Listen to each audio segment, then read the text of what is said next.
لو أنزلنا هذا القرآن على جبل لرأيته خاشعا متصدعا من خشية الله.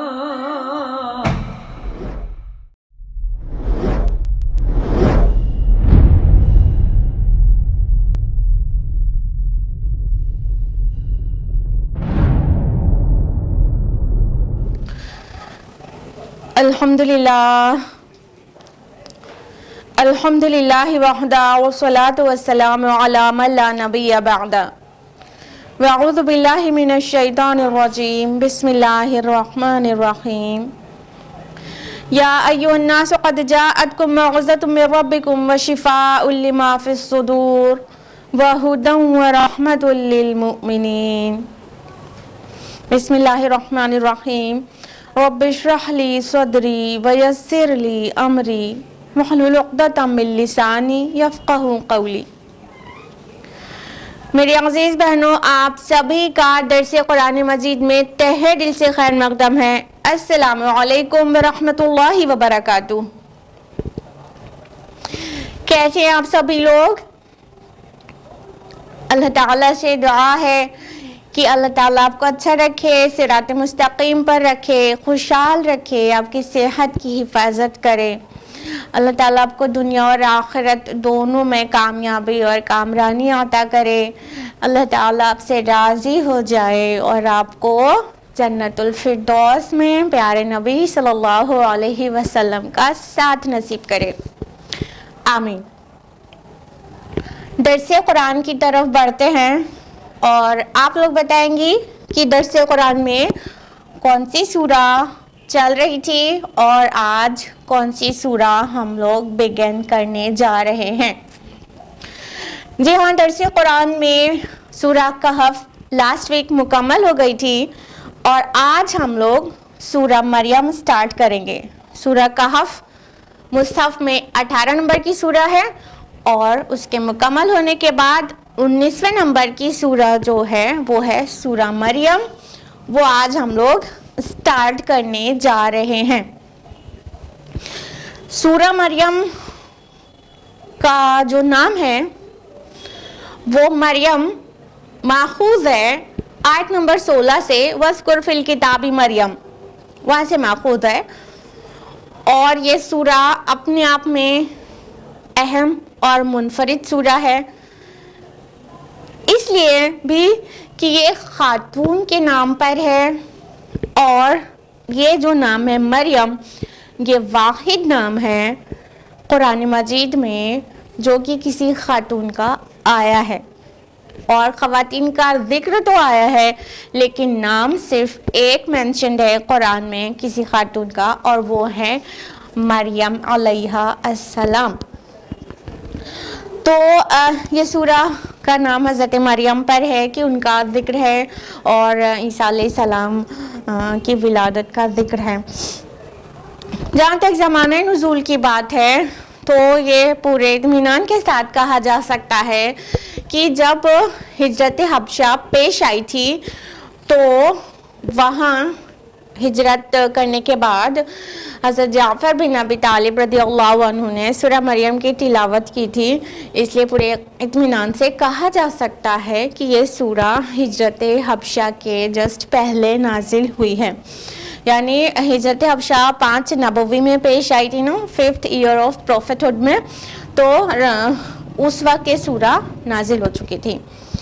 اور تاریخی پس منظر کی جہاں تک بات ہے تو اس سورہ کا تاریخی پس منظر یہ ہے کہ 5 نبوی یعنی رسول اللہ صلی اللہ علیہ وسلم کی کھلی تبلیغ کو، اوپن پریچنگ کو ٹائم گزر چکا تھا اور کفار کی طرف سے ڈینائل اور سب طرح کا تمسخر اور استہزاء پوری طرح سے جاری تھا.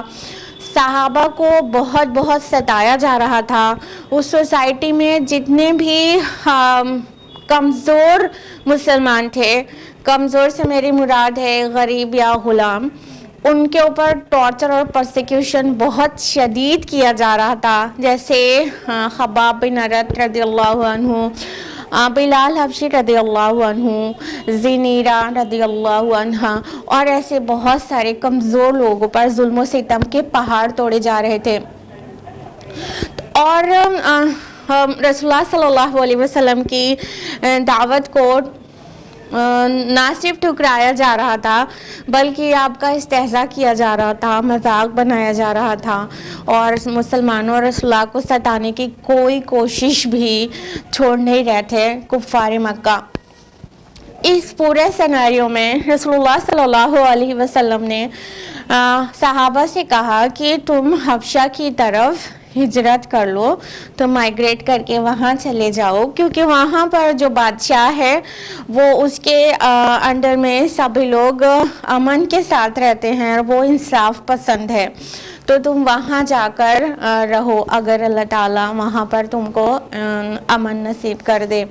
تو چند مسلمان ہجرت کر جاتے ہیں حبشہ کی طرف. تو ہجرت حبشہ پیش آنے والی ہے، اور اس سے پہلے اللہ سبحانہ و تعالیٰ اس سورہ کو نازل کرتے ہیں ایک زاد راہ کے طور پر ہجرت حبشہ میں. یعنی جو مسلمان حبشہ کی طرف ہجرت کریں گے ان کے لیے ایک زاد راہ کے طور پر یہ سورہ نازل ہوتی ہے کہ یہ راستے کا جو ان کی ضرورت ہے، جو وہاں ان کو بہت اہم ضرورت پیش آنے والی تھی، وہ اس سورہ میں وہ مضمون موجود تھا. ضرورت کیا پیش آنے والی تھی؟ جو نجاشی تھا وہاں کا جو بادشاہ حبشہ کا، وہ کرسچن تھا، اور ظاہر بات ہے کہ بادشاہ جس دین پر ہوتا تھا تو عوام بھی اسی دین پر ہوتی تھی. تو وہ ایک کرسچن اسٹیٹ تھا حبشہ. تو وہاں پر جب صحابہ ہجرت کر کے گئے تو جب دوسری بھی ہجرت ہو گئی اور اچھے خاصے مرد و خواتین وہاں جا کر سیفٹی سے اطمینان سے رہنے لگے، وہاں کے بادشاہ نے ان کو پناہ دی، تو یہاں کھلبلی مچ گئی تھی کفار کے درمیان کہ وہاں پہ کیوں کر اطمینان سے رہیں. تو یہاں سے مکہ سے مسلمانوں کو واپس لانے کے لیے مکہ سے 2 سفیر روانہ کیے جاتے ہیں، عبداللہ بن ابی ربیع اور دوسرے کون رہتے ہیں؟ عمرو بن عاص، جو بعد میں ایمان لے آئے تھے لیکن ابھی تک ایمان نہیں لائے تھے. جب 5 نبوی کی بات ہے تو تب تک ایمان نہیں لائے تھے. یہ دونوں سفیر کی حیثیت سے جاتے ہیں اور بادشاہ سے کہتے ہیں کہ ہمارے یہاں کے کچھ لونڈے، کچھ چھوکرے بھاگ آئے ہیں وہاں سے اور انہوں نے ہمارا دین چھوڑ دیا ہے اور آپ کا دین بھی اختیار نہیں کیا ہے، عجیب ہی ایک دین نکال لیا ہے، اور ان کو ہمارے ساتھ روانہ کر دیجئے. تو بادشاہ ان کا مسلمانوں کا ویو پوائنٹ بلا کر ان کا بھی سنتے ہیں. اور اس سے پہلے ان لوگوں نے کیا کیا تھا، جب تک یہ کافر تھے بعد میں ایمان لے آئے تھے، عمرو بن عاص رضی اللہ عنہ، اس سے پہلے انہوں نے کیا کیا تھا، پورے آیان سلطنت میں تحفے تحائف بہت سارے گفٹس ڈسٹریبیوٹ کر کے لوگوں کو اپنا بنا لیا تھا کہ بادشاہ سے سبھی لوگ سفارش کریں کہ ان لوگوں کو واپس کر دیں، مکہ سے جو لوگ آئے ہیں ان کو واپس کر دیں. اور پھر بادشاہ کے دربار میں پیشی ہوئی تھی. تو چونکہ وہ جو بادشاہ تھے نجاشی، نیگس آتا ہے بائبل میں نام، تو وہ بہت انصاف پسند تھے. انہوں نے مسلمانوں کو بلایا اور ان سے پوچھا ان کے دین کے بارے میں، رسول اللہ کے بارے میں. تو حضرت جعفر بن ابی طالب رضی اللہ عنہ نے بہت شاندار سپیچ کی. تو نجاشی نے ان کو ریٹرن کر دیا کہ میں تمہارے ساتھ نہیں جانے دوں گا ان لوگوں کو، یہ تو کچھ بھی غلط بات نہیں کر رہے ہیں. پھر اس کے بعد جب یہ لوگ وہاں سے لوٹے تو عمرو بن عاص رضی اللہ عنہ، جو کہ اس وقت تک ایمان نہیں لائے تھے، ان کو یہ بات ہضم نہیں ہو رہی تھی، تو انہوں نے ایک اور داؤ کھیلا اور پھر آ کر نجاشی کے دربار میں کہنے لگے کہ وہ عیسیٰ علیہ السلام کے بارے میں ان کا جو عقیدہ ہے وہ بہت غلط ہے. تو نجاشی نے پھر سے مسلمانوں کو بلا بھیجا اور ان سے پوچھا کہ عیسیٰ علیہ السلام کے بارے میں تمہارا کیا عقیدہ ہے. تو حضرت جعفر بن ابی طالب رضی اللہ عنہ نے سورہ مریم کی تلاوت کی, اور سورہ مریم کی وہ تلاوت کرتے جاتے تھے. نجاشی روتا جاتا تھا, اور جب سٹاپ کیا ہے حضرت جعفر بن ابی طالب رضی اللہ عنہ نے, تو نجاشی نے کہا کہ یہ تو اس کا ماخذ جو ہے, یہ جو سورس ہے وہ تورات اور انجیل کا, اور اس کتاب کا جو تم پڑھ رہے ہو اس کا سورس تو ایک ہی معلوم ہوتا ہے. اور نجاشی نے کہا کہ عیسیٰ علیہ السلام کے بارے میں تم نے جو کچھ بتایا ہے, جو کہ دوسرے رکوع میں ہے اس سورہ کے, جو کچھ تم نے کہا ہے اس سے ایک تنکا اٹھا کر کہا, ایک تنکا برابر بھی, اس سے بھی ذرا سا بھی زیادہ نہیں تھے عیسیٰ ابن مریم علیہ السلام. اور پھر واپس کر دیا, لوٹا دیا. ان کے جتنے تحائف اور تحفے انہوں نے دیے تھے کفار کی سفارت نے, ان کو بھی ریٹرن کر دیا کہ تم تو جتنے بھی تحفے دے دو اور جو بھی چاہو, تو کہ کچھ بھی قبول نہیں ہوگا, اور ہم ان لوگوں کو ہرگز واپس نہیں کریں گے. یہ میرے ملک میں امن کے ساتھ, انصاف کے ساتھ رہ سکتے ہیں. لہٰذا مسلمانوں کو وہاں پر سکون کی سانس لی انہوں نے, اور وہاں اطمینان سے بغیر ظلم و ستم کے رہنے لگے. تو یہ ہے وہ سورہ کا تاریخی پس منظر کہ اس وقت پر سورہ نازل ہوئی تھی جب مسلمانوں کے لیے بہترین زادگاہ بن گئی ہجرت حبشہ میں. جتنے مہاجرین حبشہ تھے ان کے لیے یہ سورہ کی اہمیت اس وقت کتنی بڑھ گئی ہوگی, آپ اندازہ لگا سکتے ہوں گے.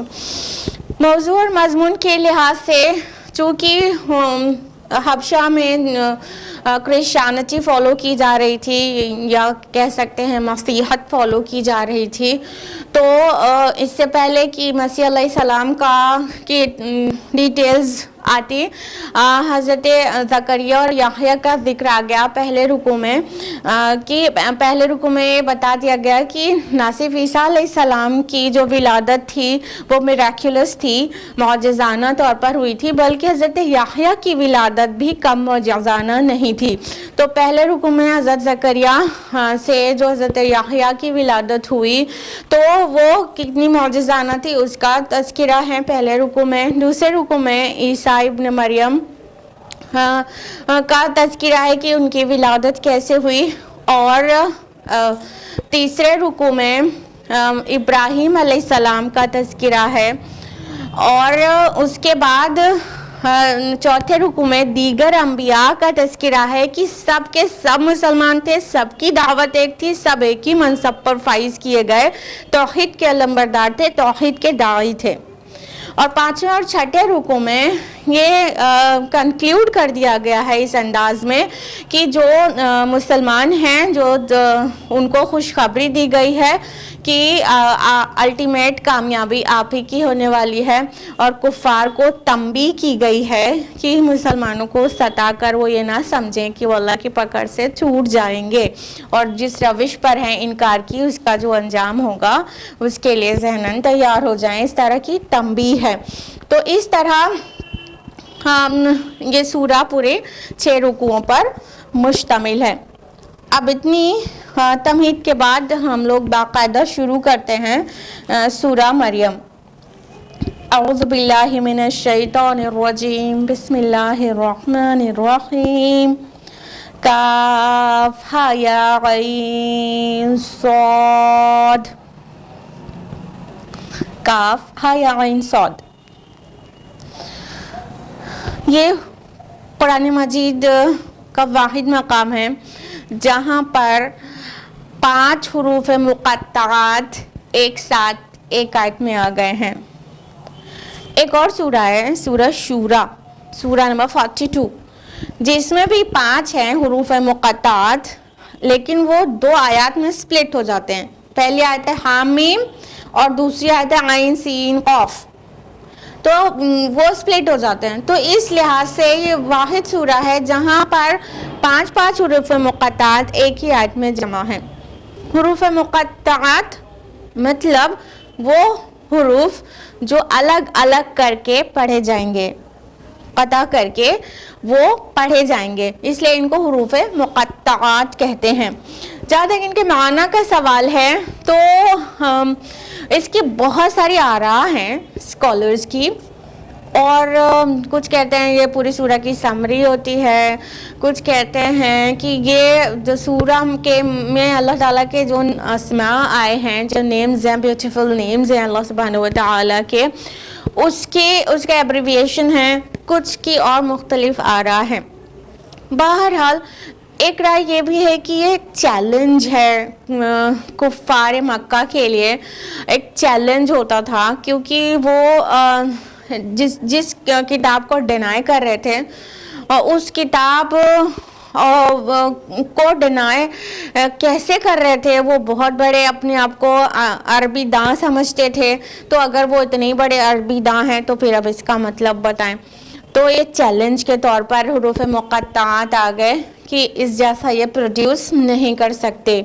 بہرحال یہ ڈیفرنٹ اوپینین ہے، مختلف آراء ہیں مختلف علماء کی، مفسرین کی، لیکن جو بیسٹ اور سب سے زیادہ دل کو لگنے والی رائے ہے وہ یہ ہے کہ اس کا اصل معنی ایکچولی اللہ تعالیٰ ہی جانتا ہے، کیونکہ نبی کریم صلی اللہ علیہ وسلم کی طرف سے اس کا معنی نہیں واضح کیا گیا، لہٰذا ہم کو بھی یہیں پر رک جانا چاہیے کہ اس کا معنی، مفہوم، مقصد وہ اللہ تعالیٰ ہی بہتر جانے۔ یہ رسول اللہ صلی اللہ علیہ وسلم نے جو ہم کو پہنچا دیا اور اس کا معنی اور مفاہیم کی تفصیلات نہیں بتایا، تو بس یہ ہمیں بھی یہیں پہ اکتفا کر لینا چاہیے کہ اللہ تعالیٰ ہی اس کا معنی بہتر جانتا ہے۔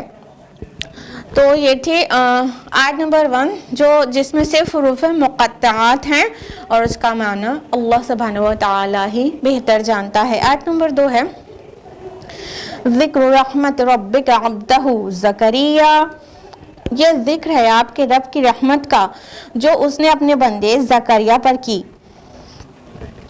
اب یہاں سے شروع ہو رہا ہے حضرت زکریا کے حالات اور حضرت یحییٰ کی ولادت کیسے ہوئی اس کی تفصیلات۔ یاد رہے کہ مصحف میں یہ تفصیلات دوسری بار آ رہی ہیں، پہلی بار سورہ آل عمران کے 4 رکوع میں یہ باتیں آ چکی ہیں اس قسم کی، یعنی حضرت زکریا اور حضرت یحییٰ کے متعلق۔ تو ابھی مصحف میں دوسری بار آ رہی ہے، لیکن جو ترتیب نزولی ہے اس کے لحاظ سے دیکھا جائے تو پہلے یہاں پر آیا ہے کیونکہ یہ مکی سورہ ہے اور سورہ آل عمران مدنی سورہ ہے، تو وہاں پر ترتیب نزولی کے اعتبار سے سورہ آل عمران میں دوسری بار آیا، لیکن ترتیب مصحف کے اعتبار سے یہاں پر دوسری بار آ رہا ہے۔ تو یہ اللہ تعالیٰ حضرت یحییٰ کی ولادت کے بارے میں بطور تمہید ذکر کر رہے ہیں۔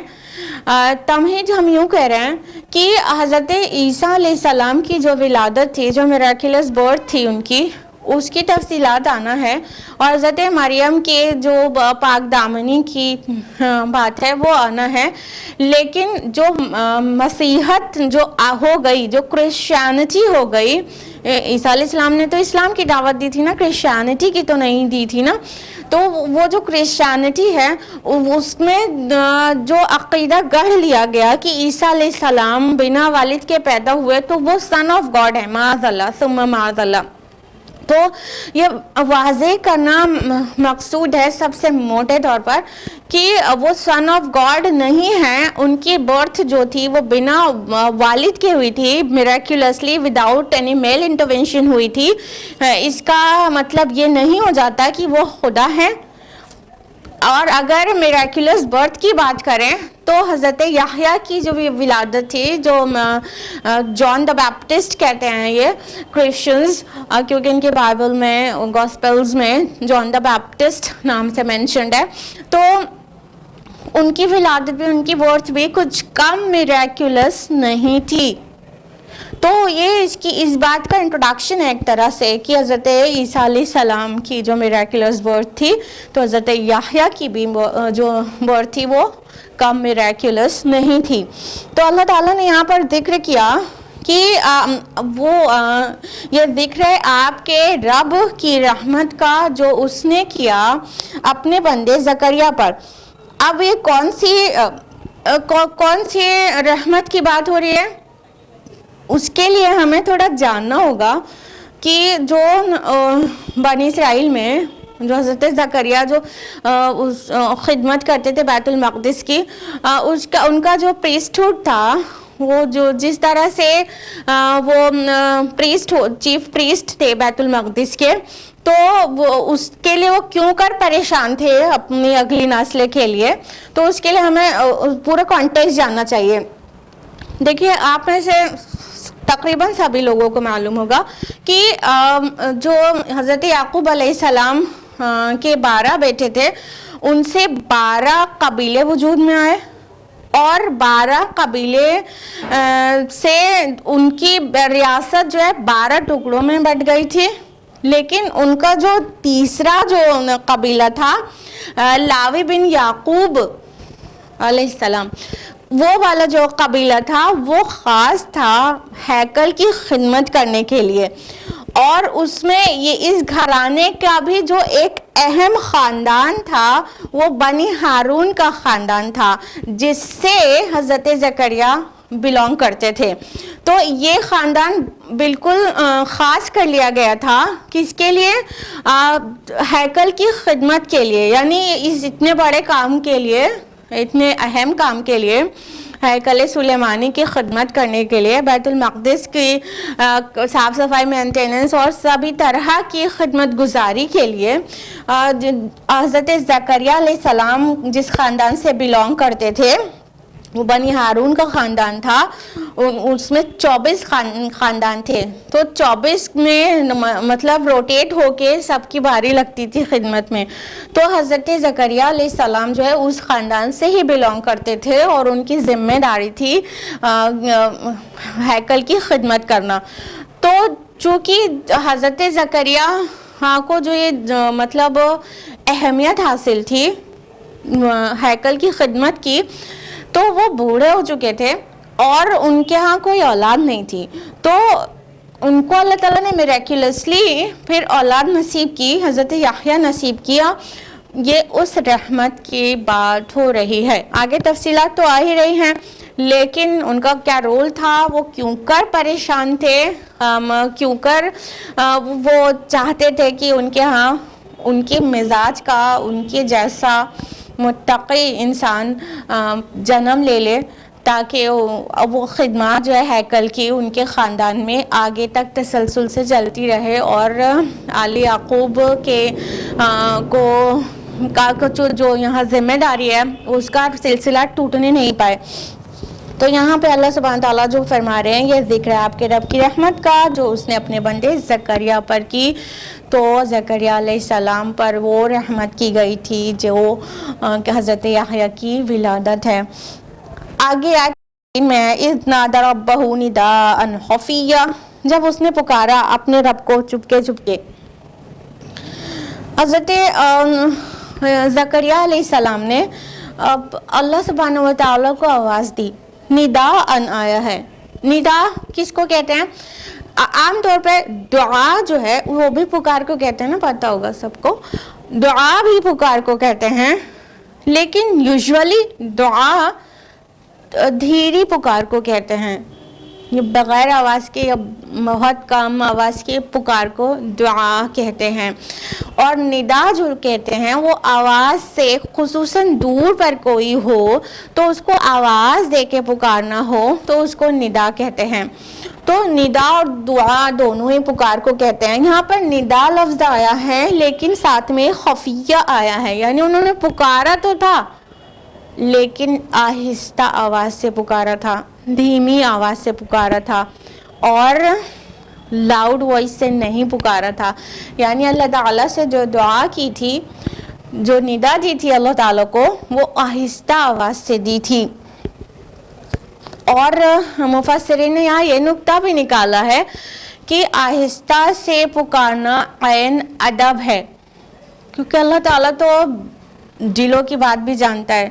اور اللہ تعالیٰ سے مانگا جائے اور چلا چلا کے مانگا جائے تو یہ ادب کے خلاف ہے، بلکہ آہستہ آواز، دھیمی آواز سے مانگا جائے، اسے پکارا جائے، اسے دعا کیا جائے تو یہ ایکچولی ادب ہے۔ تو اس طرح حضرت زکریا علیہ السلام نے اللہ سبحانہ و تعالیٰ کو آہستہ والی آواز سے پکارا، کیا کہا؟ قال رب انی وہن العظم منی، انہوں نے عرض کیا اے میرے پروردگار بلا شبہ میری ہڈیاں کمزور ہو گئی ہیں، واشتعل الرأس شیبا، اور میرا سر بھڑک اٹھا ہے بڑھاپے سے، ولم اکن بدعائک رب شقیا، اور اے میرے پروردگار میں تجھے پکار کر کبھی بھی نامراد نہیں رہا۔ پہلے انہوں نے اپنا حال بیان کیا کہ اے اللہ، اے میرے رب، اے میرے پروردگار، میری ہڈیاں کمزور ہو گئی ہیں۔ مطلب ہڈیاں کمزور ہونا عین بڑھاپے کی نشانی ہے، عمر بڑھنے کے ساتھ ساتھ بونز ویک ہو جاتی ہیں۔ تو انہوں نے کہا کہ اے اللہ، میری جو عظم ہے، جو میری ہڈی ہے، وہ بہت کمزور ہو گئی ہے، اور کہا واشتعل الرأس شیبا، اور میرا سر جو ہے وہ بڑھاپے سے بھڑک اٹھا ہے۔ مطلب کہ بڑھاپے سے جو سر کا بال ہے وہ سفید ہو جاتا ہے، تو گرے ہیئر اپنے آپ میں ایک سمبل ہوتا ہے بڑھاپے کا، تو وہ مطلب بڑھاپے کے سارے آثار نمودار ہو چکے تھے، اور سب کچھ ان کے اوپر بڑھاپے والی چیزیں جو تھیں وہ سب پازیٹیو ہو چکی تھیں۔ تو اور ساتھ میں انہوں نے اپنی پکار لگانے سے پہلے، اپنی مین دعا کرنے سے پہلے، اپنی التجا رکھنے سے پہلے، اپنی پریویس جتنی دعاز تھیں، اپنے پریویس جو وہ کویشچنز تھے جو انہوں نے اللہ سے سوال کیے تھے، اس کو بطور وسیلہ پیش کیا کہ اے میرے رب، میں آپ سے مانگ کر کبھی نامراد نہیں ہوا۔ یعنی یہ بھی مطلب ایک کائنڈ آف وسیلہ ہے جو جائز ہے کہ انسان اپنے رب سے کہے کہ اے اللہ، ہم نے آپ سے آج تک جو کچھ بھی مانگا ہم نے پایا ہے۔ یہ ایک طرح کا شکرانہ ہوا کہ اے رب، ہم آپ کا شکر ادا کرتے ہیں کہ آپ سے جب بھی ہم کچھ مانگتے ہیں تو آپ عطا کرتے ہیں۔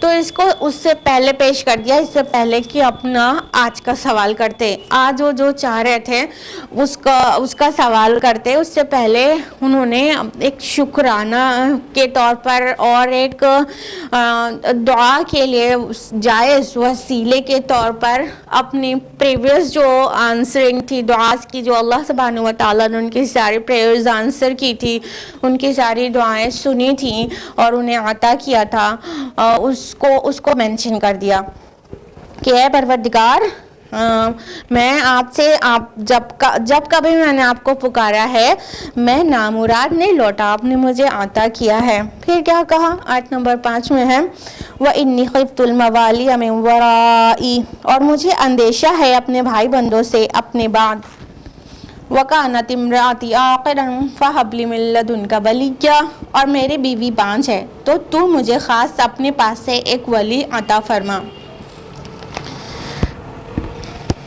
اپنی جو اصل پکار تھی ان کی، جو اصل دعا تھی ان کی، وہ کیا تھی کہ مجھے اپنے پیچھے اپنے بھائی بندوں سے اندیشہ ہے، خوف ہے، کھٹک ہے۔ یہاں پہ موالی ورڈ آیا ہے جس کے لیے بھائی بندوں میں آپ کو ٹرانسلیٹ کر کے بول رہے ہیں، موالی آیا ہے۔ موالی کہتے ہیں ایسے لوگوں کو جو اولاد کے علاوہ وارث بنے، جو لیگیسی کو انہیرٹ کرے ادر دین چلڈرن، ادر دین کڈز، جو اپنی اولاد کے علاوہ کوئی اور جو وارث بنتا ہے اس کے لیے ہے یہ ورڈ موالی۔ تو ان کو اندیشہ تھا، کس بات کا اندیشہ تھا؟ کہ میری جائیداد، میری دولت یا میری جو بھی سرمایہ ہے وہ میرے بھائی بند جو میرے وارث ہوں گے ادر دین اولاد، مطلب کہ ان کو بیٹا تو اپنا تھا نہیں، تو وہ سب ہڑپ لیں گے۔ استغفر اللہ، ہرگز بھی ایسا نہیں تھا نا۔ ایکچولی انبیاء علیہم السلام کی میراث کیا ہوتی ہے؟ علم ہوتا ہے، وہ اپنے پیچھے ورثے میں علم چھوڑتے ہیں۔ تو وہ نبی تھے, وہ انہوں نے اپنی میراث اس شکل میں نہیں چھوڑی تھی نا, مال و دولت کی شکل میں, بلکہ ان کی میراث کیا تھی, جو ان کا ایسیٹ کیا تھا, ان کا سرمایہ کیا تھا, ہیکل کی جو خدمت تھی وہ ان کا سرمایہ تھا, اور ان کی جو ٹیچنگز, جو علم اللہ نے انہیں دیا تھا, وہ آگے جو ان کو بھیجنا تھا, وہ ان کا سرمایہ تھا. تو وہ اس علم اور وہ ہیکل کی جو خدمت کرنی تھی, اس کے لیے کوئی خادم ان کے گھر سے نہیں تھا, جس کی وجہ سے وہ ورید تھے. تو انہوں نے ان کو مطلب ایک خدشہ تھا, ایک کہیں نہ کہیں کھٹک تھی کہ میرے مرنے کے بعد میرے خاندان سے ہیکل کا خادم کون بنے گا, اور کہیں ایسا نہ ہو کہ جو علم ہے میرے پاس اللہ تعالیٰ کی طرف سے, وہ علم اور وہ تقوی وہ اگلی جنریشن جو ان کو دکھ رہی تھی, جو اراؤنڈ کے لوگ تھے, بتا رہے نا, ادر دین چلڈرن جو ان کے وارث تھے, ان کے اندر وہ چیزیں ان کو نہیں دکھ رہی تھی پازیٹیو, کہ یہ محفوظ رکھیں گے میری تعلیمات کو, میرے علم کو, اللہ تعالیٰ نے جو وحی کے ذریعے مجھے علم دیا وہ ان لوگ محفوظ رکھیں گے, اور وہ باقاعدہ ہیکل کی ویسی خدمت گزاری کریں گے جیسی تقوی کے ساتھ حضرت زکریا علیہ السلام نے کی تھی. تو ان کو ایک کھٹک پیدا ہو گئی کہ مطلب اب مجھے کھٹک ہے, مجھے خدشہ ہے میرے پیچھے ان موالیوں کا, یہ جو ان کے جو وارث تھے, جو وارث ہوتے اگرچہ ان کی اولاد نہیں ہوتی, تو ان سے ان کو خدشہ تھا. اور ساتھ ہی وہ بہت زیادہ بوڑھے ہو گئے تھے, اور ساتھ ہی ان کی جو بیوی تھی وہ عاقر تھی. یعنی عاقر کا معنی ہوتا ہے کہ the woman who cannot bear children, تو اس عورت کو عاقر کہتے ہیں. تو ان کی بیوی جو تھی وہ عاقر تھی, وہ مطلب ان کے اولاد نہیں ہو سکتی تھی, جو نسل کا جو سلسلہ تھا وہ خاندان کا جو ہارون علیہ السلام کا وہ آگے نہیں پہنچ پا رہا تھا. تو انہوں نے اپنے رب کے سامنے التجا کی کہ مجھے مطلب خدشہ ہے اور میری بیوی بھی عاقر ہے, بانجھ ہے. آیت نمبر 6 ہے, یرثنی و یرث من آل یعقوب, جو وارث ہو میرا اور آل یعقوب کا, واجعلہ ربی رضیہ, اور میرے پروردگار اس کو بنائیو پسندیدہ. تو اب انہوں نے دعا کر ڈالی کہ اپنے پاس سے مجھے ایک ولی عطا فرما, پریویس آیا میں کہ ولی, ولی یہاں پہ کیا ہے, ایسا ساتھی, ایسا دوست, ایسا وارث جو میرے سارے تعلیمات کو محفوظ کرے اور جو میری تعلیمات کو آگے بڑھائے اور ہیکل کی خدمت پوری شان کے ساتھ, پورے تقوی کے ساتھ کرے. اور جو اب واضح ہو گیا کہ جو وارث ہو میرا اور آل یعقوب کا, یعنی انہیں آل یعقوب کا وارث بنانا مقصود تھا, ان کو اپنا نسل چلانا, اپنا نام آگے بڑھانا, اور اپنا ایگزسٹنس اپنے اولاد کے اندر دیکھ کر اطمینان ہونا, ایسا بالکل بھی نہیں تھا. یہ اگر اپنا دین, اپنی ٹیچنگز, اپنی تعلیمات کے لیے اولاد کی خواہش کیا جائے تو کچھ بھی غلط بات نہیں ہے, لیکن عام طور پر اولاد کی خواہش کس لیے ہوتی ہے, بڑھاپے کی لاٹھی ہو, اور وہ جب ہم بیمار ہو جائیں تو وہ ہمارا سہارا بنے. تو وہ تھوڑا نقص ہوتا ہے اس خواہش میں. اصل جو زکریا علیہ السلام نے خواہش کی تھی, یہ ہے اصل خواہش جو اولاد کے لیے ہونی چاہیے. انہیں اپنی ٹیچنگز کی فکر تھی, آل یعقوب کی جو میراث تھی کس فارم میں, علم کے فارم میں, اور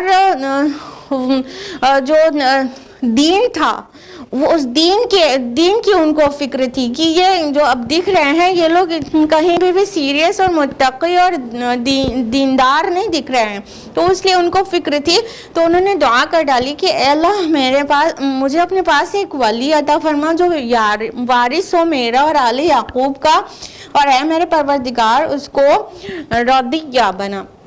یہاں پہ جو لفظ رضی آیا ہے تو اس میں دونوں مفاہیم پائے جاتے ہیں, رضی اور مرضی دونوں کا. رضی کا مطلب ہوتا ہے وہ جو راضی ہو, جو مطمئن ہو, خوش ہو, ٹھیک ہے. اور مرضی کا مطلب ہوتا ہے وہ جو راضی کر دیا گیا ہو, ٹھیک. تو یہاں پر رضی اور مرضی دونوں کا مفہوم پایا جا رہا ہے، رضیہ میں دونوں مفہوم پایا جا رہا ہے کہ جو راضی ہو اور راضی کر دیا گیا ہو، یعنی بہت پسندیدہ ہو، اس کے اندر بہت عمدہ صفات و اعلیٰ صفات ہوں، اور مطلب وہ اللہ سے راضی ہو اور اللہ اس سے راضی ہو، بالکل ایسا مطلب متقی لڑکا ان کو چاہیے تھا، بہت ہی دیندار اور ہیکل کی خدمت کرنے والا خادم، آل یعقوب کی میراث یعنی علم کا سرمایہ کو انہیرٹ کرنے والا۔ آیت نمبر 7 ہے، یا زکریا انا نبشرک بغلام اسمہ یحییٰ لم نجعل لہ من قبل سمیہ۔ اے زکریا، ہم تمہیں بشارت دیتے ہیں ایک لڑکے کی جس کا نام یحییٰ ہوگا، ہم نے اس سے پہلے اس کا کوئی ہم نام نہیں بنایا۔ تو اللہ سبحانہ و تعالیٰ نے ان کی دعا سن لی، ان کی دعا سن لی، ان کی ندا سن لی، اور ان کو خوشخبری دی کہ اے زکریا، ہم تمہیں خوشخبری دیتے ہیں، بشارت دیتے ہیں ایک ایسے غلام کی، غلام مینس لڑکا ہوتا ہے، خادم بھی ہوتا ہے، لڑکا بھی ہوتا ہے، بوائے بھی ہوتا ہے، تو ایسا بوائے، ایسے لڑکے کی تمہیں خوشخبری دیتے ہیں جس کا نام یحییٰ ہوگا۔ نام بھی اللہ تعالیٰ کی طرف سے بتا دیا گیا کہ اس کا نام یحییٰ ہوگا، اور ہم نے اس سے پہلے کوئی بھی اس نام کا نہیں بنایا۔ قرآن حکیم کے جو بیانات ہیں وہ بائبل کے جو گاسپلز ہیں اس کے بیانات سے کئی جگہ پر بہت مطابقت رکھتے ہیں، کنسیلیٹ کرتے ہیں، لیکن کہیں کہیں تھوڑا کانفلکٹ بھی کرتے ہیں اباؤٹ زکریا علیہ السلام اور یحییٰ علیہ السلام۔ تو یہ جو بات کہی گئی ہے کہ ان کا حضرت یحییٰ کا جو نام ہے وہ اللہ کی طرف سے دیا گیا اور اس نام کا کوئی نہیں اس سے پہلے بنایا گیا، یہ بات Gospel of Luke chapter number 1 verse number 61 میں بھی ہے کہ ان کے خاندان میں، ان کے لوگوں میں اس نام کا کوئی نہیں تھا۔ لیکن یہ بات یہاں پہ الگ ہے قرآن کے بیان سے کہ گاسپل آف لیوک میں جس طرح سے حضرت زکریا علیہ السلام کا تذکرہ ہے، ان کو وہاں پر نبی نہیں بتایا گیا ہے، ان کو ایک نیک صالح شخص کی طرح ان کی امیج ہے، نہ کہ ان کو پروفیٹ آف اللہ سبحانہ و تعالیٰ وہاں پر مینشن کیا گیا ہے۔ تو یہاں پہ ایک بہت بڑا اختلاف ہے، لیکن اور کئی چھوٹی چھوٹی سی تفصیلات جو قرآن نے دی ہے وہ بہت زیادہ کمپیٹیبل ہیں گاسپل آف لیوک میں، جو بھی تفصیلات آ رہی ہیں جو قرآن میں اس سے بہت زیادہ ملتی ہے، اور اس میں بہت ڈیٹیل میں ہے، قرآن میں زیادہ تر باتیں مختصر ہیں، جامع ہے، وہاں پر بہت ڈیٹیل میں آپ کو gospel of Luke chapter number 1 میں مل جائے گا۔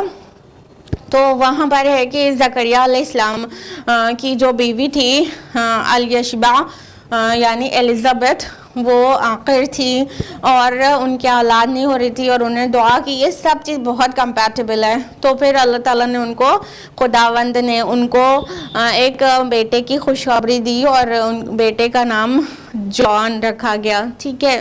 یہ یحییٰ علیہ السلام کو جان، اور جان دا بیپٹسٹ، ایک اور جان ہے نا ہسٹری میں ان کی، جن کے نام سے گاسپل آف جان ہے، تو گاسپل آف جان والے جان نے ان کا نام جان دا بیپٹسٹ ہے، مطلب بپتسمہ دیتے تھے، بیپٹزم کرتے تھے عیسائیوں کا، جب بچے ان کے یہاں پیدا ہوتے تو ان کو ایک غسل دیا جاتا جو ایک طرح سے پیوریفیکیشن کا سمبل ہوتا تھا، اور کوئی ایمان لاتا تو ان کو غسل کرنے کا کرایا جاتا، تو اس جو اسپیشل ٹائپ آف بیدنگ ہے اس کو بیپٹزم کہتے ہیں۔ تو وہ حضرت یحییٰ بپتسمہ دیتے تھے، بیپٹزم کرتے تھے، تو ان کا نام ہے جان دا بیپٹسٹ، تو یہ وہ والے جان ہے، جان دا بیپٹسٹ۔ تو ان کا نام بھی وہاں پر اس طرح مینشنڈ ہے کہ یہ اس سے پہلے کسی کا بھی نہیں رکھا گیا تھا، اور یہاں پر قرآن کا بیان بھی ہے کہ ایسے لڑکے کی بشارت دی اللہ تعالیٰ نے جن کا نام یحییٰ رکھا، اور اس سے پہلے ان کا ہم نام نہیں اللہ تعالیٰ نے بنایا۔ یہاں پر جو سمیع ورڈ آیا ہے تو اس کا مطلب اس میں سے بھی ہے کہ اس کا ان کے نام جیسا کوئی نہیں تھا. اور مفسرین یہ بھی کہتے ہیں کہ ان کے جیسے کوالٹیز، جو ٹریٹس اینڈ کوالٹیز ان کے اندر تھی، وہ بھی کسی اور میں نہیں رکھی گئی تھی. ان کو کچھ اسپیشل ایٹریبیوٹس، کچھ اسپیشل کوالٹیز کے ساتھ نوازا گیا تھا. آیت نمبر 8 ہے قال رب انا یکون لی غلام. اس نے کہا اے میرے پروردگار، میرے ہاں بیٹا کیسے ہو جائے گا. وکانت امراتی عاقرا وقد بلغت من الکبر عتیا. جب کہ میری بیوی بانجھ ہے اور میں پہنچ چکا ہوں بڑھاپے کے باعث سوکھ جانے کی حالت کو. تو زکریا علیہ السلام کو جو اتنی بڑی خوشخبری سنائی گئی، جو اپنے آپ میں ایک میریکل تھی، میریکل ڈبل میریکل تھا کہ عیسیٰ علیہ السلام تو بنا والد کے پیدا ہوئے، لیکن ان کی والدہ مسلم تھیں، وہ پوری صحیح سالم تھی. تو بنا میل انٹرونشن کے عیسیٰ علیہ السلام کو پیدا کر دیا گیا، صرف فیمیل سے، صرف حضرت مریم سے. لیکن یہاں پہ کیا ہے، یہ دیکھیے ایک اور بہت بڑا میریکل ہے، بہت بڑا معجزہ ہے. وہ یہ کہ زکریا علیہ السلام میل ممبر جہاں سے جینز ٹرانسمٹ ہوتے ہیں، وہ بالکل بوڑھے ہو چکے تھے، اس قدر بوڑھے ہو چکے تھے کہ اکڑ چکے تھے، سوکھ چکے تھے. کہنے کا جیسے کہتے ہیں نا، بوڑھا ہو کے پھوس ہو گیا، بوڑھا ہو کے اکڑ گیا، اتنے زیادہ والے بوڑھے ہو گئے تھے. وہ بوڑھے ہو گئے تھے اور ان کی بیوی she was not able to bear children. تو وہ ایسی تھی، اس کے باوجود دونوں یعنی میل اور فیمیل دونوں ہی کی طرف سے مطلب اولاد کا ہونا ممکن نہیں تھا، تو بھی اللہ تعالیٰ نے عطا کیا. تو یہ کم میریکل نہیں تھا. تو جب اتنی حیرانی والی بات اللہ تعالیٰ کی طرف سے خوشخبری دی گئی فرشتے کے ذریعے حضرت زکریا کو، تو ظاہر ہے کہ ان کا یہ سوال ہونا ہی تھا کہ ارے میں تو بہت زیادہ بوڑھا ہو گیا ہوں، کیسے ہوگا، اور میری بیوی بانجھ ہے. کہنے کا مطلب کہ وہ کنفیوز نہیں ہو گئے تھے.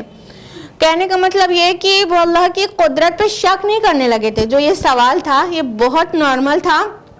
وہ سائن پوچھ رہے تھے کہ حالات تو یہ ہیں کہ دونوں ہی طرف سے ممکن نہیں ہے اولاد کا ہونا، لیکن اے رب اگر آپ خوشخبری دے رہے ہیں تو مجھے مطلب کوئی نشانی بھی پتہ چل جائے. اور وہ جاننا چاہ رہے تھے کہ وہ کیسے ہوگا.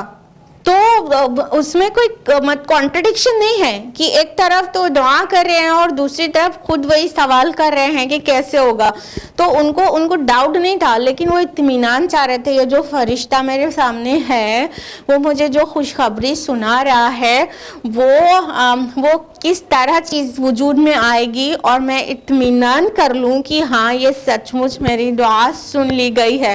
اور ایسے ایک ہیومن نیچر بھی ہوتا ہے کہ انسان بڑی بڑی چیزیں مانگتا ہے، لیکن جب وہ مل جاتی ہے تو تھوڑی دیر حیران ہوئے بغیر نہیں رہتا، حالانکہ اس نے مانگی ہوتی ہے. لیکن جب اللہ تعالیٰ عطا کر دیتا ہے تو انسان حیران ہوتا ہے.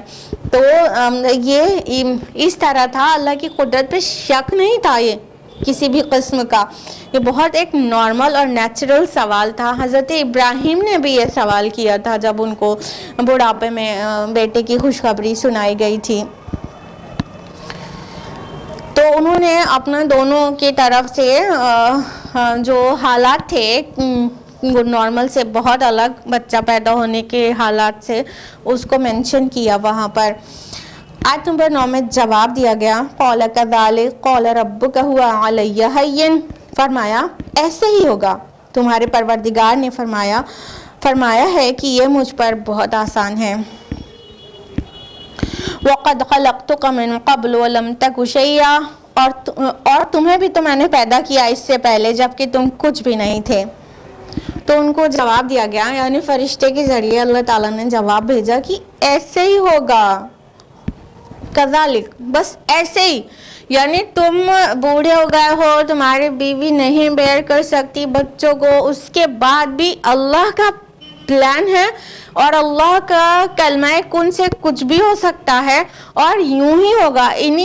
اسی عمر میں تم کو ہوگا، انہی پوزیشن میں ہوگا، اور وہ ہو جائے گا، کیونکہ اللہ تعالیٰ نے کے لیے کچھ بھی مشکل نہیں ہے. یہ اللہ پر بہت آسان ہے. اور اس کا ایک بہت اسٹرانگ ریزن بھی دیا گیا, ریشنل ریپلائی کیا گیا کہ تم کو بھی تو اللہ تعالیٰ نے پیدا کیا ہے جبکہ تم کچھ بھی نہیں تھے. یعنی آؤٹ آف نتھنگنیس جب کوئی چیز وجود میں آ سکتی ہے, نیست سے ہست ہو سکتی ہے, مطلب اللہ has the power over all things that he can create anything out of nothing نا.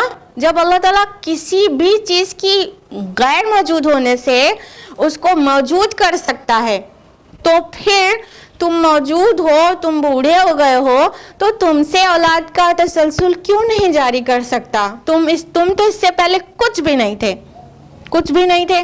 ارے انسان کی حیات کے متعلق کیا ہے, آپ کی جتنی لائف ہے, آپ کی جتنی ایج ہے, اس پر 9 months اور پلس کر لیجئے کہ مدرز ووم میں اتنے دن رہے, اور جو نطفے کی شکل میں مدر فادر کے ایبڈومن میں رہے, جو اس پہ تھوڑا سا پلس کر لیجئے, یعنی اپنی عمر سے 1 سال اور پلس کر لیجئے. پھر اس کے پہلے تو نہیں تھے نا ہمارا, مان لیجئے 25 ایج ہے, 26 ایئرز پہلے آپ کا کوئی وجود تھا؟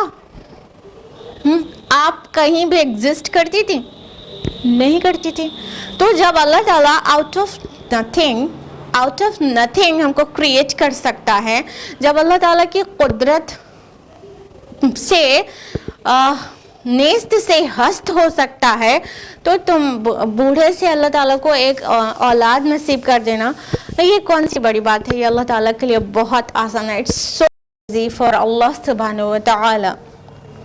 آیت نمبر 10, قال رب اجعل لی آیہ, عرض کیا اے میرے پروردگار میرے لیے کوئی نشانی مقرر فرما دیجئے. قال آیتک الا تکلم الناس ثلاث لیال سویا, فرمایا تمہارے لیے نشانی یہ ہے کہ تم گفتگو نہیں کر سکو گے لوگوں سے 3 راتیں متواتر. جب ان کو یقین ہو گیا کہ یہ اللہ کا فرشتہ مجھے جو خوشخبری سنا رہا ہے وہ واقعتاً سچی ہے, مطلب یقین ہو گیا, مطلب انہوں نے اتنی بڑی خوشی جس کے لیے انہوں نے دعا کی تھی اللہ تعالیٰ سے گڑ گڑا کر, ندان خفیہ آیا ہے کہ خاموشی سے چپکے سے پکارا تھا, اور خاموشی سے اکثر راتوں میں پکارا جاتا ہے. تہجد کا جو وقت ہوتا ہے اس وقت اللہ کو پکارا جاتا ہے, تو انہوں نے رات میں اٹھ کے عبادت کے دوران اللہ کو پکارا ہوگا خاموشی سے. جب وہ پکار سن لی گئی تو انہوں نے فوراً یہ جاننا چاہا کہ یہ کب ہوگا, مجھے پتہ چلے کہ یہ پریئر کب آنسر ہو گئی, کس وقت, یعنی حمل ان کی بیوی کا حمل آ جائے گا, کب سے شروع ہو جائے گی وہ چیز. تو پوچھنے لگے کہ اللہ میرے لیے کوئی نشانی مقرر کر دیجئے, مجھے بتا دیجئے کوئی نشانی ایسی جو سمبولک ہو کہ مجھے پتہ چل جائے کہ اب یہ کام ہو گیا, اب ان کی وائف پریگننٹ ہو گئی. تو ان کے لیے اللہ تعالیٰ نے یہ نشانی بتا دی کہ تم گفتگو نہیں کر سکو گے 3 دن تک کسی سے بھی. تو لیالن سویہ آیا ہے, ثلاث لیالن سویہ, 3 دن تک کسی سے بھی گفتگو نہیں کرو گے. سویہ جو لفظ ہے, یہ سوی کا معنی ایک تو متواتر ہوتا ہے کنٹینیوسلی لگاتار 3 دن, اور سوی کا ایک معنی یہ بھی ہے کہ کوئی عیب کے بغیر, کوئی کمی نہیں, کوئی نقص نہیں, کوئی برائی نہیں, کسی بھی قسم کی بیماری نہیں, کسی قسم کی پنشمنٹ نہیں. یہ صرف ایک سائن ہے آپ کے لیے, صرف ایک نشانی ہے آپ کے لیے کہ آپ اچھے بھلے ہیں اور آپ گفتگو نہیں کر سکیں گے 3 دن تک کسی سے. اب دیکھیں یہاں پر بھی جو انجیل کا بیان ہے اس سے مختلف ہے. گاسپل آف لیوک میں جو تفصیلات ہیں حضرت زکریا کے متعلق, تو اس میں وہاں پر دکھایا گیا ہے کہ وہ حضرت زکریا پر ایک پنشمنٹ تھی اللہ تعالیٰ کی کہ وہ گونگے کر دیے گئے تھے, اور قرآن نے واضح کیا کہ وہ پنشمنٹ نہیں تھی, وہ ایک سائن تھی, وہ ایک نشانی تھی, وہ بطور پنشمنٹ کوئی بھی پنشمنٹ کے طور پر ان کو ان کی جو گویائی ہے وہ سلب نہیں کی گئی تھی، بلکہ نشانی کے طور پر کی گئی تھی کہ جب وہ اچھے خاصے رہیں گے پھر بھی بول نہیں پائیں گے تو وہ سمجھ جائیں وہ وقت آ گیا ہے جب میری بیوی کا حمل قرار پا گیا ہے۔ تو قرآن حکیم نے ان کی جو امیج جو وہاں پہ اسپوائل کی تھی سارہ نے، وہ بھی کلیئر کر دیا کہ وہ نشانی تھی، بات نہیں کرنا 3 دن تک، نہ کہ کسی بھی قسم کی کوئی سزا تھی۔ آیت نمبر 11 ہے فَخَرَجَ عَلَىٰ قَوْمِهِ مِنَ الْمِحْرَابِ، پھر وہ حجرے سے نکل کر اپنی قوم کی طرف آئے۔ فَأَوْحَىٰ إِلَيْهِمْ أَن سَبِّحُوا بُكْرَةً وَعَشِيًّا، اور انہیں اشارے سے کہا کہ تم لوگ تسبیح بیان کرو صبح و شام۔ تو جب وہ دن آ گیا تھا اور وہ نشانی ظاہر ہو گئی تھی کہ اب وہ ان کی گویائی 3 دن کے لیے لے لی گئی تھی۔ اب دیکھیے یہاں پہ ثلاثہ لیال سویہ آیا ہے نا، 3 راتوں تک بات نہیں کر سکو گے، تو 3 رات 3 دن بھی تو ہوتا ہے، جب 3 رات گزرے گی تو 3 دن بھی تو گزرے گا اس کے ساتھ ساتھ، تو یہ 3 دن تک کے لیے ان کی گویائی طلب کی گئی تھی۔ لیکن رات آیا جو وہاں سے کنیکشن بیٹھ رہا ہے کہ انہوں نے نداءً خفیہ خفیہ آواز سے پکارا تھا، دھیمی آواز سے، تو رات کا وقت ہوگا، تو وہ رات کے سے ریلیونس سے یہاں 3 راتوں تک گفتگو نہیں کر سکو گے، ممکن ہے مینشن کیا گیا ہو۔ تو جب وہ وقت آ گیا تھا کہ ان کی گویائی لے لی گئی تھی، یعنی وہ سائن ظاہر ہو گیا تھا کہ اب ان کو اولاد ہونے والی ہے، تو پھر جب وہ محراب سے نکلے تو اپنی قوم کی طرف آئے اور ان کی گویائی لے لی گئی تھی۔ یہاں پہ جو لفظ محراب آیا ہے نا، محراب حرب سے ہے۔ حرب کا معنی جانتے ہیں نا آپ لوگ؟ حرب کا معنی ہوتا ہے جنگ، وار۔ تو حرب سے محراب کیسے، جبکہ محراب آپ حجرے کو اور کچھ اسپیسیفک ڈیزائن کے حجرے کو سمجھتے ہیں۔ دیکھیے محراب مساجد میں جو محراب ہوتے ہیں نا، جو حجرے ہوتے ہیں مساجد میں، ان کو محراب کہتے ہیں نا۔ تو یہ جو مساجد ہیں یعنی عبادت گاہیں ہیں، وہ کیا ہیں؟ شیطان کے اگینسٹ وار کی پلیس ہے، تو بیٹل فیلڈ ہے نا، شیطان وہاں سے پریپل کیا جاتا ہے، تو شیطان کے لیے میدان جنگ ہے، وہ شیطان کو وہاں سے بھگایا جاتا ہے، شیطان کو ریپل کیا جاتا ہے۔ تو محراب اس لیے مساجد کے حجروں کو اور جو عبادت گاہوں کے حجرے ہوتے ہیں اس کو کہتے ہیں۔ تو یہ جو حضرت زکریا علیہ السلام کا حجرہ تھا ہیکل کے اندر، بیت المقدس کے اندر، تو وہاں سے جب وہ باہر نکلے تو ان کی گویائی جب لے لی گئی تھی تو انہوں نے اشارے سے بھی اپنے لوگوں کو تلقین کی کہ اللہ کی تسبیح بیان کرو صبح کو بھی اور شام کو بھی۔ اب یہاں پہ فَأَوْحَىٰ لفظ آیا ہے، پس انہوں نے وحی کی۔ وحی لفظ آیا ہے، وحی کا مطلب وہ کیا ہوتا ہے؟ الاعلام بالسر والخفا، یعنی خفیہ طور سے ایسے کسی کو کوئی بات ایسے بتا دینا، ایسا اشارہ کر دینا جو دوسروں کو پتہ نہ چلے، جس کو بتایا جا رہا ہے اس کے علاوہ کسی دوسرے کو پتہ بھی نہ چلے، ایسے خفیہ اشارے کو وحی کہتے ہیں۔ تو یہاں پہ جو لفظ آیا ہے فَأَوْحَىٰ، پس انہوں نے وحی کی، مطلب پس انہوں نے اشارہ کیا، خفیہ اشارہ۔ تو یہاں پہ اس اپنے لغوی معنی کے اعتبار سے لفظ وحی ہے، اور وحی کا معنی تحریر بھی ہوتی ہے، تو ممکن ہے انہوں نے کچھ ریٹن دکھایا لوگوں کو کہ اللہ کی حمد و تسبیح کرو صبح کو بھی اور شام کو بھی۔ ہو سکتا ہے کچھ return something return was there, کہ انہوں نے لکھا ہوا تحریر کوئی دکھائی ہو کہ اللہ کی تسبیح کرو صبح کو بھی اور شام کو بھی۔ اللہ کے رسول اللہ کے نبی تھے، اور ان کا تو یہ کام ہی تھا لوگوں کی تربیت کرنا، اور اتنا بڑا میریکل ہو گیا تھا کہ مطلب بڑھاپے میں دونوں شوہر بیوی کو اولاد اللہ نے نصیب کی تھی، تو جب بھی خاص باتیں ہوتی ہیں تو اس وقت اللہ کی حمد و تسبیح بھی خاص ہونی چاہیے اور دعائیں بھی خاص ہونی چاہیے۔ انفیکٹ جو زکریا علیہ السلام نے جو دعا کی تھی اپنی اولاد کے لیے، وہ بھی ایک خاص موقع پر کی تھی۔ جب انہوں نے دیکھا تھا، اس کا ذکر یہاں پہ نہیں آ رہا ہے، اس سورہ آل عمران کے 4 رکوع میں ہے تفصیل سے، کہ جب انہوں نے دیکھا تھا کہ حضرت مریم کے پاس ایسا ایسا کھانا، بے موسم کا پھل، ایک سے ایک نعمتیں ان کے حجرے میں رکھی رہتی ہیں، تو انہوں نے پوچھا تھا کہ اے مریم تمہارے پاس یہ کہاں سے آتا ہے؟ تو انہوں نے کہا تھا کہ یہ میرے پاس اللہ کے پاس سے آتا ہے، اور اللہ تعالیٰ جس کو چاہے بے حساب رزق دیتا ہے۔ تو جب اللہ تعالیٰ کی انہوں نے وہ شان دیکھی کہ اللہ تعالیٰ جب مریم کو اتنا عطا کر رہا ہے تو میں کیوں پیچھے رہوں دعا کرنے میں کہ مجھے بڑھاپے کی حالت میں اولاد کی خواہش ہے، اور مقصد ہم آپ کو پیچھے ابھی تفصیل سے بتا چکے ہیں۔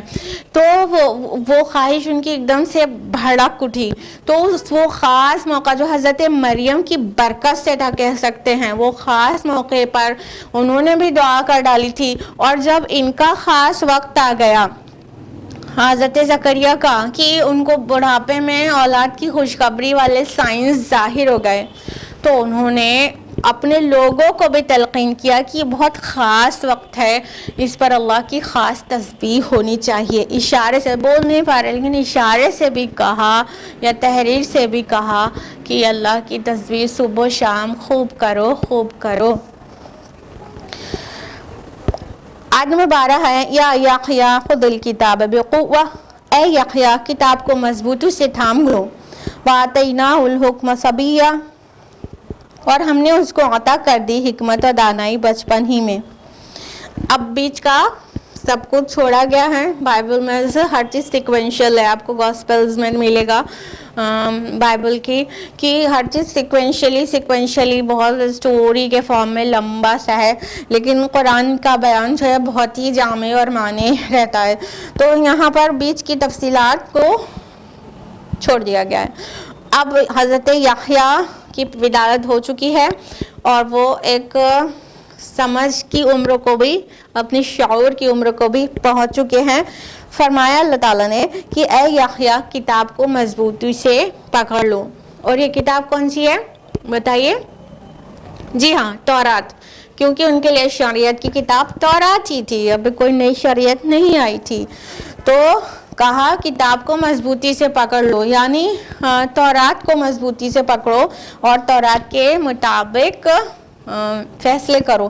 اور اللہ تعالیٰ نے فرمایا کہ ہم نے ان کو حکمت اور دانائی، حکم یہاں ورڈ آیا ہے، وہ بچپن میں ہی عطا کر دی تھی، سبھی، یعنی ابھی وہ سبھی عمر پہ ہی تھے، مطلب لڑکے تھے، بہت میچور نہیں ہوئے تھے، امیچور ہی تھے، لڑکپن میں ہی ان کو اللہ تعالیٰ نے حکم عطا کر دیا تھا۔ یہاں حکم بہت معنی خیز ہے، حکم سے مراد قوت فیصلہ ہے، حکم سے مراد حکمت ہے، حکم سے مراد معاملہ فہمی ہے، تو یہ سارے ہی مفاہیم اس میں آ گئے الحکم میں۔ تو اللہ تعالیٰ نے ان کو بہت جلدی، مطلب میچورٹی کی ایج پہ پہنچنے سے پہلے کم عمر میں ہی حکمت اور دانائی اور قوت فیصلہ اور فہم دین اور فہم کتاب، یہ سب نصیب کر دیا تھا، دین کا تفقہ نصیب کر دیا تھا۔ ابھی ہم نے آپ سے کہا تھا نا، ان کو خاص کوالٹیز دی گئی تھی۔ آیت نمبر 13 میں ہے وَحَنَانًا مِن لَدُنَّا وَزَكَاةً وَكَانَ تَقِيًّا، اور ہم نے اور ہماری طرف سے سوز و گداز والی محبت اور پاکیزگی اور عطا کی، اور وہ بہت متقی تھا۔ حضرت یحییٰ کی چاند کے خلاف چیزیں بھی ہیں بائبل میں، جس کو قرآن نے وائپ آؤٹ کیا، اور ان کی جو اصل شخصیت تھی، ان کے تقوی اور ان کی جو عمدہ صفات، اعلیٰ صفات تھی، اس کو اجاگر کیا۔ تو یہاں پر پوری تفصیلات آ گئی حضرت یحییٰ کے بارے میں کہ وہ ایکچولی کن صفات کے حامل تھے، کیا کوالٹیز تھی ان کے اندر، اور کیا ٹریٹس تھے ان کے اندر۔ وہ حنانا آیا کہ وہ بہت ہی بہت ہی زیادہ محبت کرنے والے تھے. حنان اس لفظ کا جو صحیح ترجمہ یا بہت نیئرسٹ ترجمہ جو ہو سکتا ہے وہ مامتا ہو سکتا ہے. جیسے ایک ماں کی مامتا ہوتی ہے کہ وہ بہت زیادہ اپنے بچے کو پریشان دیکھ کے جلدی سے تڑپ جاتی ہے, اس کی ضرورت کا خیال رکھتی ہے اور بے پناہ محبت کرتی ہے, اور اس کی محبت میں بہت ہی زیادہ شفقت اور ہمدردی ہوتی ہے اور رحمت ہوتی ہے. یہ سارے باتوں کو ایک ساتھ جمع کیا جائے تو یہ لفظ بنے گا حنانا. تو وہ اتنے زیادہ نرم دل اور محبتی تھے کہ لوگوں سے مطلب بہت ہی نرمی اور محبت والا ان کا ریلیشن تھا سب کے ساتھ, اور وہ بہت ہی متقی تھے, پارسا تھے. آیت نمبر 14 ہے وَبَرًّا بِوَالِدَيْهِ وَلَمْ يَكُنْ جَبَّارًا عَصِيًّا, اور وہ اپنے والدین کے ساتھ حسن سلوک کرنے والا تھا اور خود سرو نافرمان نہیں تھا.